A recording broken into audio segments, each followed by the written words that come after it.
नमस्कार मेरे प्यारे बच्चों। सबसे पहले आज हम लोग H2SO4 पढ़ने जा रहे हैं। वेरी वेरी इंपॉर्टेंट टॉपिक है ना। H2SO4 पढ़ने जा रहे हैं बच्चों, बहुत मन से पढ़ेंगे हम लोग। आज हमारा जो टॉपिक का नाम है वो है सल्फ्यूरिक एसिड, है ना। उससे पहले हम लोगों ने जो कंप्लीट किया था उसमें ऑक्सो एसिड्स के डायग्राम रह गए थे, है ना। तो अभी हम लोग जो टॉपिक पढ़ रहे हैं वो पढ़ रहे हैं diagram of structure of diagram of oxo acids, है ना बच्चों। बहुत आसान है, आप लोगों को मालूम है। मैंने आपको बताया था कि सल्फर के जितने भी ऑक्सो एसिड होते हैं, सल्फर के जितने भी ऑक्सो एसिड होते हैं उसमें वो सारे डायप्रोटिक होते हैं। वो सब डायप्रोटिक होते हैं। डायप्रोटिक का मतलब डायबेसिक भी होता है ना। गिव टू H आयंस, उनके पास दो आयोनाइजेबल हाइड्रोजन होते हैं, है ना। बच्चों किसी भी सल्फर के ऑक्सो एसिड के अंदर आप चाहो तो लिख सकते हो जितने हाइड्रोजन होंगे उतने OH ग्रुप होंगे, उतने OH ग्रुप होंगे। मतलब सल्फर के ऑक्सो एसिड के अंदर जो हाइड्रोजन है वो किस फॉर्म में जुड़ता है? OH फॉर्म में जुड़ता है। तो आज हम जो पढ़ने जा रहे हैं वो सल्फर के ऑक्सो एसिड के स्ट्रक्चर पढ़ने जा रहे हैं। जितने भी सल्फर के ऑक्सो एसिड होते हैं बच्चों वो सारे डायप्रोटिक होते हैं, डायबेसिक होते हैं। ये सब आपको कितने H आयन देते हैं? 2 H आयन देते हैं। जितने H होंगे उतने OH ग्रुप जुड़े होंगे। रीजन है सल्फर के ऑक्सो एसिड के अंदर कोई भी बॉन्ड HS नहीं होता, जैसे फास्फोरस में होता था ना, कोई भी बॉन्ड HS नहीं होता। सल्फर के ऑक्सो एसिड के अंदर कोई भी बॉन्ड HS नहीं होता है मेरे प्यारे बच्चों। तो सल्फर के सारे ऑक्सो एसिड डायप्रोटिक होते हैं, डायबेसिक होते हैं। सल्फर के जितने भी ऑक्सो एसिड हैं उसके अंदर जितने भी हाइड्रोजन जुड़े होंगे वो सब OH ग्रुप के फॉर्म में जुड़े होंगे, क्योंकि सल्फर के ऑक्सो एसिड के अंदर HS बॉन्ड नहीं होता है। अब जरा हम सबसे पहले स्टार्ट करते हैं सल्फ्यूरिक एसिड से। H2SO4 तो आप लोग बचपन से जानते हैं बच्चों। H2SO4 इज सल्फ्यूरिक एसिड है। और अगर हम सल्फ्यूरिक एसिड के स्ट्रक्चर की बात करते हैं बच्चों तो आपको मालूम है सल्फर कितने H हैं? 2 H हैं, तो 2 OH ग्रुप जोड़ दो। एक OH ग्रुप जोड़ दिया, एक OH ग्रुप जोड़ दिया। अब बच्चे कितने रह गए हैं? 2 ऑक्सीजन रह गए हैं, तो 2 ऑक्सीजन ऐसे जोड़ा जाएगा बच्चों, S double bond O double bond O OH OH, है ना। तो this is the structure of H2SO4। अगर बच्चों इसमें से ये वाला जो हाइड्रोजन है बच्चों ये आयोनाइजेबल होता है, H+ के फॉर्म में निकल जाता है। तो अगर मैं इन दोनों हाइड्रोजन को इसमें से निकाल दूंगा तो ये हमारा बन जाएगा S double bond O double bond O O minus और ये बन जाएगा सल्फेट आयन। बच्चों ये बन जाएगा हमारा सल्फेट आयन। मेरे प्यारे बच्चों इस बात को बहुत ध्यान से समझो। H2SO4 के अंदर 2 आयोनाइजेबल हाइड्रोजन होते हैं, 2 आयोनाइजेबल हाइड्रोजन होते हैं। अगर मैं इन दोनों H को निकाल दूं तो हमारा जो ये बन जाएगा ये सल्फेट आयन बन जाएगा। मुझे लगता है सारे बच्चों को आ गया होगा। सल्फर के जितने भी ऑक्सो एसिड हैं उन सभी ऑक्सो एसिड के अंदर जितने भी हाइड्रोजन होंगे वो OH ग्रुप के फॉर्म में जुड़ेंगे। और आपको मैं बता दूं सभी सल्फर के ऑक्सो एसिड के पास 2 ही हाइड्रोजन होते हैं, और अगर 2 हाइड्रोजन है तो 2 ही OH ग्रुप होंगे। सल्फर के जितने भी ऑक्सो एसिड होते हैं वो सारे डायबेसिक होते हैं, डायप्रोटिक होते हैं। सल्फर के जितने भी ऑक्सो एसिड है वो सब डायबेसिक होते हैं, डायप्रोटिक होते हैं। तो सल्फर के कोई और सब हर ऑक्सो एसिड के अंदर एक कंपलसरी कंडीशन तो आपको मालूम है, सल्फर के जितने भी ऑक्सो एसिड हैं सभी के पास एक S डबल बॉन्ड O तो होना कंपलसरी है, तभी तो ऑक्सो एसिड। तो ये भी कंपलसरी कंडीशन है S डबल बॉन्ड O का होना। समझ रहे हैं मेरी बात?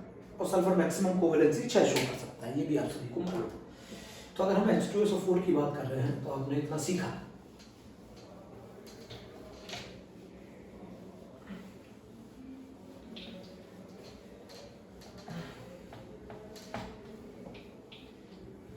तो बच्चों मैं आपको एक चीज बताना चाहता हूं। अगर आप जैसे मान लो सल्फर का सबसे पहला ऑक्सो एसिड आपने बनाया वो है सल्फ्यूरिक एसिड, है ना। कौन सा एसिड है बच्चों? Sulphuric acid. You all know that formula is H2SO4, है ना। इसके अंदर सल्फर की ऑक्सीडेशन स्टेट +6 है। चलो निकाल के भी देखते हैं। अगर हम इसका स्ट्रक्चर बनाते हैं तो कुछ इस तरीके का स्ट्रक्चर आएगा, S double bond O double bond O OH OH। मैंने क्या बताया था आपको? जितने भी हाइड्रोजन होंगे वो सभी OH ग्रुप में जुड़ेंगे। अच्छा ये बताओ सल्फर और ऑक्सीजन में कौन ज्यादा इलेक्ट्रोनेगेटिव है? ऑक्सीजन। इसकी ऑक्सीडेशन स्टेट -2, इस पे ऑक्सीडेशन स्टेट +2। यहाँ पर ऑक्सीजन की ऑक्सीडेशन स्टेट -2, यहाँ पर +2। यहाँ ऑक्सीजन का ऑक्सीडेशन स्टेट -1, यहाँ पर बच्चों +1 है। यहाँ -1, यहाँ पे बच्चों +1, तो टोटल ऑक्सीडेशन स्टेट कितनी आएगी बच्चों? +6 आएगी, है ना? भाई 2 इलेक्ट्रॉन की शेयरिंग हो रही है, कौन ज्यादा इलेक्ट्रोनेगेटिव है? 2 इलेक्ट्रॉन की शेयरिंग हो रही है, कौन ज्यादा इलेक्ट्रोनेगेटिव है? ऑक्सीजन ज्यादा इलेक्ट्रोनेगेटिव है, -2 इस पे +2। तो ये हमारे सल्फ्यूरिक एसिड का स्ट्रक्चर हो गया H2SO4 का। मैं इसी स्ट्रक्चर में अगर मैं एक ऑक्सीजन कम कर देता हूँ, अगर मैं एक ऑक्सीजन कम कर देता हूँ तो ये बन जाता है सल्फ्यूरस, सल्फ्यूरस बन जाता है मेरे प्यारे बच्चों। अगर मैं इसमें एक ऑक्सीजन कम कर देता हूँ तो ये बन जाता है सल्फ्यूरस। बहुत आसान है, इसमें एक ऑक्सीजन अगर मैं कम कर देता हूँ तो ये बन जाता है सल्फ्यूरस। कोई भी एक ऑक्सीजन कम कर दो, एक ऑक्सीजन कम कर दो तो ये स्ट्रक्चर बन जाएगा बच्चों, ये स्ट्रक्चर बन जाएगा, there is a lone pair, ये स्ट्रक्चर बन जाएगा सल्फ्यूरस एसिड का। इसके अंदर ऑक्सीडेशन स्टेट अगर मैं निकालूं तो इसकी -2, इस पे +2, इस पे -1, इस पे +1, इस पे -1, इस पे +1, तो टोटल ऑक्सीडेशन स्टेट का सम जो आएगा वो +4 आएगा। तो H2SO3 के अंदर जो ऑक्सीडेशन स्टेट है, अगर मैं एक ऑक्सीजन कम कर देता हूँ एक एसिड में से तो अस एसिड बन जाता है, इसका स्ट्रक्चर ये है। अगर बच्चों मैं इसमें से 2 H रिमूव कर दूं, अगर ये 2 आयोनाइजेबल हाइड्रोजन है, ये H के फॉर्म में अगर निकल जाते हैं, अगर ये 2 आयोनाइजेबल हाइड्रोजन है तो उसका स्ट्रक्चर जो इस तरीके का बन जाएगा, और ये सल्फाइड आयन का स्ट्रक्चर होगा, है ना बच्चों? This is the lone pair and this is the structure of sulphide ion, है ना? You all know that sulphide ion है, सल्फाइड आयन का स्ट्रक्चर बन जाता है बच्चों। बहुत इंपॉर्टेंट बात है ये। और सल्फाइड आयन का अगर आप फार्मूला लिखते हैं तो ये SO3 - 2 होता है। तो सल्फ्यूरिक एसिड H2SO4 है, उसमें से एक ऑक्सीजन अगर आप कम कर देते हैं तो वो सल्फ्यूरस एसिड बन जाते हैं। सल्फ्यूरस एसिड एक लौता ऐसा ऑक्सो एसिड है सल्फर का जिसके अंदर +4 स्टेट है उसकी, और ये SO3 - 2 है, सल्फाइड आयन है।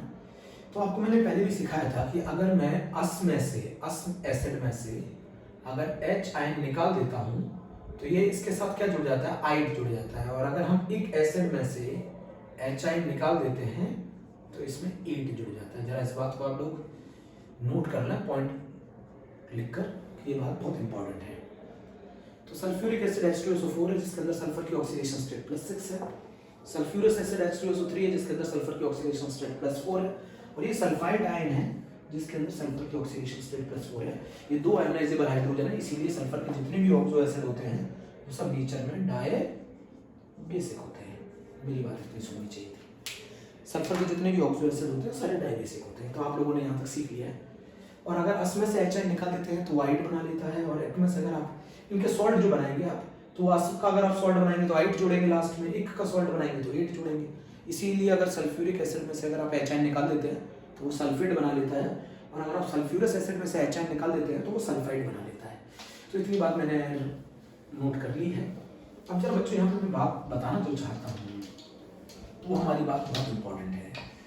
और वो बात इंपॉर्टेंट ऐसे है कि अगर मैं H2SO4 के 2 मोल में से वाटर निकाल देता हूँ, अगर मैं H2SO4 के 2 मोल में से अगर मैं वाटर निकाल देता हूँ तो आपको अच्छी तरह मालूम है अगर मैं इसके 2 मोल में से वाटर निकाल देता हूँ तो इसका पायरो फॉर्म बन जाएगा। तो हमारा फॉर्मूला बनेगा पायरो H2S2O7, है ना? H2S2O7 हमारा जो बनेगा ये बनेगा पायरो सल्फ्यूरिक एसिड, है ना? और पायरो सल्फ्यूरिक एसिड के अंदर एक शर्त होती है SO बॉन्ड S जरूर आएगा। पायरो के अंदर SO बॉन्ड S जरूर आएगा। पायरो सल्फ्यूरिक एसिड, पायरो के अंदर अगर आप कोई और लेंगे पायरो का एसिड तो उसमें EO बॉन्ड E जरूर आएगा। फॉस्फोरस का ले लीजिए, किसी का भी ले लीजिए, तो पायरो सल्फ्यूरिक एसिड 2 मोल्स में से वाटर निकाल दीजिए ना। तो सबसे पहले आप S बॉन्ड O बॉन्ड, अच्छा अगर आपको स्ट्रक्चर तरीके से बनाना है तो आप ऐसे थोड़ा सा ध्यान देंगे, थोड़ा सा अच्छा लगेगा। SO बॉन्ड S बना दिया। अब इसको बाकी जो बचा है उसको इक्वली डिस्ट्रीब्यूट कर दो, बाकी जो बचा है उसे इक्वली डिस्ट्रीब्यूट कर दो। तो ये क्या कहानी बन जाएगी? S double bond O double bond O, यहाँ आ जाएगा OH, यहाँ आ जाएगा S double bond O double bond O, और ये आ जाएगा OH। बहुत ही इजी है, बहुत ज़्यादा इजी है ये। किस लिए इजी है कि 2 मोल्स में से अगर आप पानी निकाल दो तो ये बनेगा। अब यहाँ पर ऑक्सीडेशन स्टेट क्या होगी? यहाँ पर -2 है तो यहाँ पर +2 आ जाएगा, यहाँ -2 है तो यहाँ पर +2 आ जाएगा, यहाँ -1 है तो यहाँ पर +1 आ जाएगा, यहाँ -1 है तो यहाँ पर +1 आ जाएगा। सिमिलरली इस पे भी आ जाएगा +2, इस पे -1, इस पे +1, इस पे -2, इस पे -2, +2, -1, +1। तो इसके अंदर H2SO7 के अंदर, इसका नाम पायरोसल्फ्यूरिक एसिड है, और पायरोसल्फ्यूरिक एसिड के अंदर भी, पायरोसल्फ्यूरिक एसिड के अंदर भी जो ऑक्सीडेशन स्टेट है सल्फर की वो +6 आती है। Pyrosulphuric acid is very very important and it is known as oleum. Pyrosulphuric acid बहुत ज्यादा इंपॉर्टेंट है, ये ओलियम भी कहलाता है। आप इस बात को लिख लीजिए। तो मुझे लगता है कि अगर आप H2SO4 के 2 मोल में से वाटर निकाल देते हैं तो पायरोसल्फ्यूरिक एसिड बनता है, और पायरोसल्फ्यूरिक एसिड के अंदर SO बॉन्ड S होता है या EO बॉन्ड E होता है। इतना मैं रफ कर देता हूँ। चलो ठीक है, आप लोगों ने स्क्रीनशॉट ले लिया होगा, आप लोगों ने स्क्रीनशॉट ले लिया होगा। And this is known as pyrosulphuric acid, है ना, H2S2O7 and another name is oleum, है ना। अब जब मेरी बात सुनो बहुत ध्यान से, अब मेरी बात ये है कि आप H2SO4 बना लो सबसे पहले। सबसे ज्यादा इंपॉर्टेंट H2SO4 है। अब हम सब कुछ इसी से बनाएंगे। ये हमारा H2SO4 है ना, ये हमारा H2SO4 है। तो अगर मैं H2SO4 में से एक ऑक्सीजन कम कर रहा हूं तो सल्फ्यूरस एसिड बन रहा है। तो सल्फ्यूरस एसिड का स्ट्रक्चर ये हो गया, S double bond OH OH OH। अब बच्चों इसमें कॉमन सेंस लगाओ। अगर मैं इसमें एक ऑक्सीजन जोड़ दूं, है ना, अगर मैं इसमें एक ऑक्सीजन जोड़ूंगा तो यहाँ तो जुड़ नहीं सकता, यहाँ जुड़ नहीं सकता, या तो यहाँ जुड़ेगा या तो यहाँ जुड़ेगा, तो जोड़ दो एक ऑक्सीजन। तो ये बन जाएगा S double bond O double bond O OH OOH। कौन सी लिंकेज आ गई मेरे प्यारे बच्चों, कौन सी लिंकेज आ गई मेरे प्यारे बच्चों? इस ये लिंकेज आ गई, पर ऑक्साइड लिंकेज, है। कौन सी लिंकेज आ गई? पर ऑक्साइड लिंकेज आ गई। और पर ऑक्साइड लिंकेज वो होती है जहाँ ऑक्सीडेशन स्टेट ऑक्सीजन की -1 होती है। तो ये पर ऑक्साइड लिंकेज आ गई। अच्छा, इस एसिड का एक बड़ा फेमस नाम है कैरो एसिड है। अच्छा, एक और नाम है परऑक्स, ये पर ऑक्सो सल्फ्यूरिक एसिड भी नाम है इसका, पर ऑक्सो सल्फ्यूरिक एसिड भी नाम है इसका, पर ऑक्सो मोनोसल्फ्यूरिक एसिड भी बोलते हैं। तो बहुत आसान है, अगर मैं इसमें एक ऑक्सीजन जोड़ दूंगा तो पर ऑक्सो मोनोसल्फ्यूरिक एसिड बन जाएगा। इसमें से एक ऑक्सीजन अगर मैं माइनस कर दूंगा तो ये सल्फ्यूरस एसिड बन जाएगा, है ना मेरे बच्चों। इसका नाम सल्फ्यूरस एसिड है, ये सल्फ्यूरस एसिड है बच्चों। This is all about the sulphurous acid, this is पर ऑक्सो सल्फ्यूरिक एसिड। अब आप खुद सोचिए, अगर मैं इसके 2 मोल में से, अगर मैं इसके 2 मोल में से वाटर निकाल देता हूँ, अगर मैं इसके 2 मोल में से वाटर निकालता हूँ तो आप खुद समझिए कि ये क्या बनेगा। ये बनेगा H2S2O7, जिसका नाम हम लोग जानते हैं अच्छी तरह, बहुत फेमस नाम है, ओलियम। या फिर क्या बनेगा? पायरोसल्फ्यूरिक एसिड, है। बिल्कुल भी घबराना नहीं, बहुत आसान है। Pyrosulphuric acid H2S2O7 and this is also known as oleum. तो अगर हम इसका डायग्राम ड्रॉ करें तो मैंने अभी सिखाया था, इसके अंदर S bond O bond S होगा, बाकी सब आप इक्वली डिस्ट्रीब्यूट कर लें, इक्वली डिस्ट्रीब्यूट कर लें, बहुत आसान है। इस तरीके से आप बना सकते हैं। दिस इज ओलियम, है ना, पायरोसल्फ्यूरिक एसिड, है ना, बहुत आसान है। अब मेरे प्यारे बच्चों यहाँ पे सुन सकते हैं, यहीं पर अगर मैं इस पायरोसल्फ्यूरिक एसिड के अंदर एक ऑक्सीजन जोड़ दूँ तो बताओ ये ऑक्सीजन कहाँ जुड़ेगा? बीच में जुड़ेगा। अगर मैं इसके अंदर एक ऑक्सीजन जोड़ूँ तो ये ऑक्सीजन कहाँ जुड़ेगा? ये ऑक्सीजन बीच में जुड़ेगा। अगर मैं पायरोसल्फ्यूरिक एसिड के अंदर एक ऑक्सीजन जोड़ दूँ तो ये कहाँ जुड़ेगा बच्चों? बीच में जुड़ेगा। तो ये कहानी हो गई S double bond O double bond O OH, यहाँ जुड़ गया OO, S double bond O double bond O OH। आपको दिख रहा है शायद, मुझे लग रहा है ये दोनों जगह जुड़ रहा है। ये कौन सी लिंकेज आ गई फिर से? ये फिर से परऑक्सो लिंकेज आ गई, ये फिर से परऑक्सो लिंकेज आ गई। और इस कंपाउंड का नाम मैं यहाँ लिख रहा हूँ, जगह थोड़ी कम है। इस कंपाउंड का नाम है परऑक्सो डाइसल्फ्यूरिक एसिड, है, peroxo disulphuric acid, peroxo disulphuric acid. तो अगर हम यहाँ पर ऑक्सीडेशन स्टेट अगर आप लोग निकालोगे तो मैं यहाँ पे भी बता देता हूँ, सल्फर की जो ऑक्सीडेशन स्टेट आती है वो +6 आती है। फॉर्मूले वाले मेथड से नहीं निकालेंगे, फॉर्मूले वाले मेथड से नहीं निकालेंगे, वरना +8 आएगी और सल्फर की ऑक्सीडेशन स्टेट +8 नहीं हो सकती, क्योंकि सल्फर की जो मैक्सिमम ऑक्सीडेशन स्टेट है, सल्फर की जो मैक्सिमम ऑक्सीडेशन स्टेट आनी चाहिए वो कितनी आनी चाहिए? +6 आनी चाहिए। पर अब जरा यहाँ पे निकाल के देखेंगे तो यहाँ पर भी जो सल्फर की ऑक्सीडेशन स्टेट है बच्चों वो +6 ही आएगी, +2 यहाँ -1, यहाँ -1, यहाँ +1, यहाँ +1। तो यहाँ पर भी जो सल्फर की ऑक्सीडेशन स्टेट आएगी वो +6 आएगी। परऑक्सो डाइसल्फ्यूरिक एसिड का बच्चों एक और नाम है, बड़ा फेमस नाम है, और वो नाम है मार्शल एसिड, है। You all know that Marshall acid. तो आप इस चीज को नोट कर लो भाई, इस चीज को बच्चों आप लोग नोट कर लो, मार्शल एसिड। तो ये हम लोगों ने सल्फर के ऑक्सो एसिड्स के डायग्राम बनाए हैं। तो हम लोगों ने ये मेन एसिड है सल्फ्यूरिक एसिड, ये मेन एसिड है सल्फ्यूरिक एसिड, और इस सल्फ्यूरिक एसिड में से अगर मैं एक ऑक्सीजन कम कर देता हूँ तो ये एसिड बनता है सल्फ्यूरस एसिड। ठीक है, इसमें अगर मैं एक ऑक्सीजन जोड़ देता हूँ तो ये बनता है peroxo monosulfuric acid, Cairo acid भी नाम है। अगर इसके 2 मोल में से वाटर निकालता हूँ तो ये बन जाता है आपका पायरोसल्फ्यूरिक एसिड, और पायरोसल्फ्यूरिक एसिड में अगर मैं एक ऑक्सीजन जोड़ देता हूँ तो ये बन जाता है परऑक्सो डाइसल्फ्यूरिक एसिड है। अगर आप यहाँ तक सीख गए हो तो फिर मैं आगे चलूँ। अब यहाँ पर आप सीख गए हैं, जरा यहाँ तक मुझे लग रहा है परऑक्सो डाइसल्फ्यूरिक एसिड। अब बच्चों यहाँ पर मैं एक चीज और बताना चाहता हूँ। मैंने आपको बताया था कि अगर आप एक एसिड का हाइपो बनाना चाहते हैं, अगर आप एक एसिड का हाइपो बनाना चाहते हैं तो उसकी पायरो फॉर्म बना लीजिए और उस पायरो में से एक ऑक्सीजन माइनस कर दीजिए। अच्छा, पायरो फॉर्म में से एक ऑक्सीजन माइनस कर देंगे, पायरो फॉर्म में से एक ऑक्सीजन अगर मैं माइनस कर दूंगा तो ये हाइपो बन जाएगा एक एसिड का। तो इसका नाम क्या होगा जरा बताओ? Hypo sulphuric acid, hyposulphuric acid, and its formula is H2S2O6 है ना। तो अगर आप किसी भी एक एसिड का हाइपो बनाना चाहते हैं तो आप उसके क्या कर दें, आपके उस एक एसिड में से एक ऑक्सीजन माइनस कर दें, किस में से? उसकी पायरो फॉर्म में से, तो H2S2O6 बन जाएगा। अब जरा मैं बात करता हूँ H2S2O6 में, बीच में से एक ऑक्सीजन हटा दो बस, S double bond O double bond O OH, बीच में S डबल बॉन्ड O और OH। आईआईटी इसको कैसे पूछता है? आईआईटी पूछता है ऐसा कौन सा सल्फर का ऑक्सो एसिड है जिसके अंदर S बॉन्ड S मिलता है। तो ये सल्फर का ऐसा ऑक्सो एसिड है जिसके अंदर S बॉन्ड S मिलता है। अच्छा, यहाँ ऑक्सीडेशन स्टेट निकाल के देखें तो कितनी आ रही है?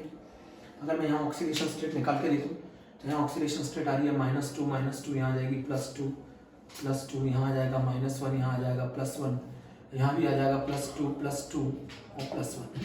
टोटल दोनों सल्फर की जो ऑक्सीडेशन स्टेट आ रही है बच्चों वो +5 आ रही है। दोनों सल्फर की जो ऑक्सीडेशन स्टेट आ रही है वो +5 आ रही है। ऑक्सीजन पे -2 इस ऑक्सीजन पे -1 इस पे +5 आ रही है दोनों सल्फर की ऑक्सीडेशन स्टेट। अगर आप इसको बिल्कुल तरीके से नोट कर लें, और इसका नाम है हाइपोसल्फ्यूरिक एसिड। प्लीज नोट डाउन, इसका नाम है हाइपोसल्फ्यूरिक एसिड। ठीक, तो ये तो हो गया पायरोसल्फ्यूरिक एसिड, ये हो गया हाइपोसल्फ्यूरिक एसिड। मेरे प्यारे बच्चों बहुत अच्छे से नोट कर लो, hyposulphuric acid, pyrosulphuric acid, oxo acids हैं सल्फर के।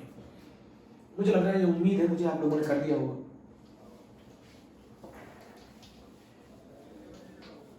नोट किया पूरा अच्छे से?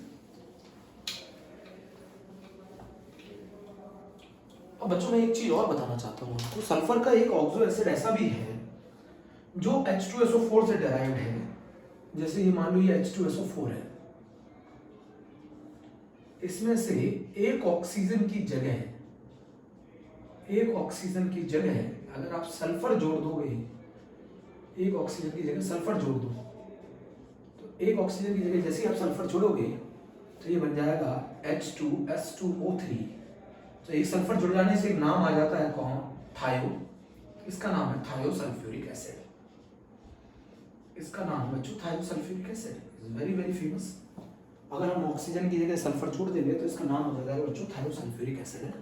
अब थायोसल्फ्यूरिक एसिड के अंदर बच्चों बहुत इंपॉर्टेंट बात है, और वो बात क्या है थायोसल्फ्यूरिक एसिड के अंदर, कि आप जो H2SO4 का डायग्राम बनाते थे वैसा बना लीजिए।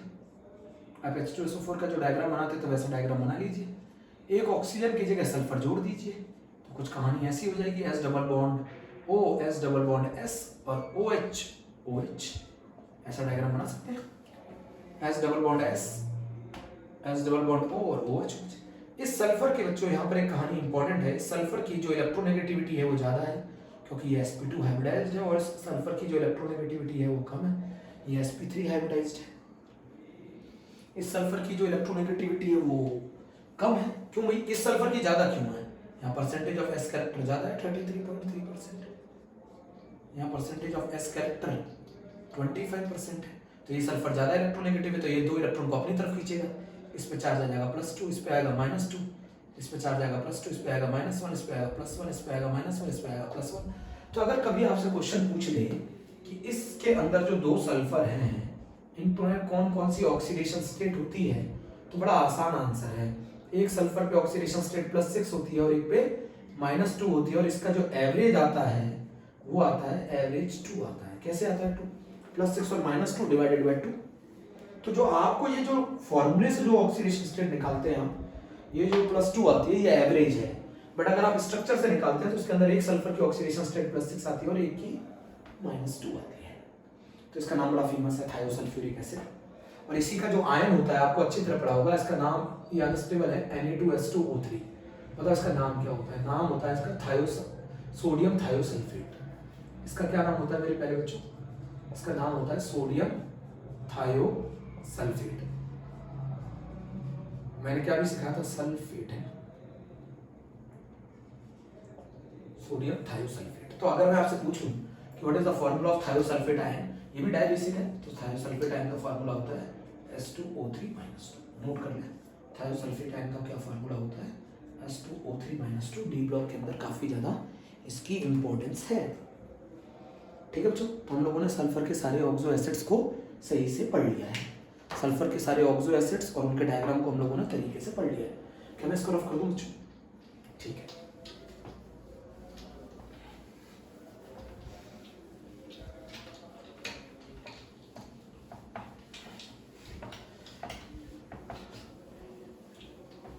अब बच्चों मैं एक चीज़ और आपको बताना चाहता हूँ जो बहुत ज़्यादा इम्पोर्टेंट है, और वो बात ये है कि आज हम लोग जो एक टॉपिक पढ़ने जा रहे हैं, सारे ऑक्सो एसिड्स ऑफ सल्फर पढ़ लिए हम लोगों ने, सारे ऑक्सो एसिड्स ऑफ सल्फर के स्ट्रक्चर पढ़ लिए।